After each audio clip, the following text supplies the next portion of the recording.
সর্বশেষ যে ব্যক্তি জাহান্নাম থেকে মুক্তি লাভ করবে তাকে আল্লাহ পাক বলবেন, ফেরেশতাদেরকে বলবেন, আমার ফেরেশতারা আমার এই বান্দাকে জান্নাত এবং জাহান্নামের মাঝখানে রেখে দাও। জান্নাত এবং জাহান্নামের মাঝখানে লোকটি যখন থাকার জায়গা পাবে সে জান্নাতের দিকে তাকায়া দেখবে আর কাঁদতে থাকবে।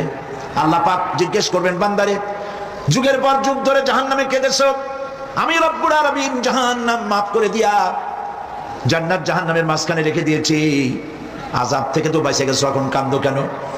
লোকটি বলবে, রব্বুল আলামিন কান্দি এই কারণে, জাহান্নাম থেকে মাফ করেছো, তোমার শুকরিয়া আদায় করি।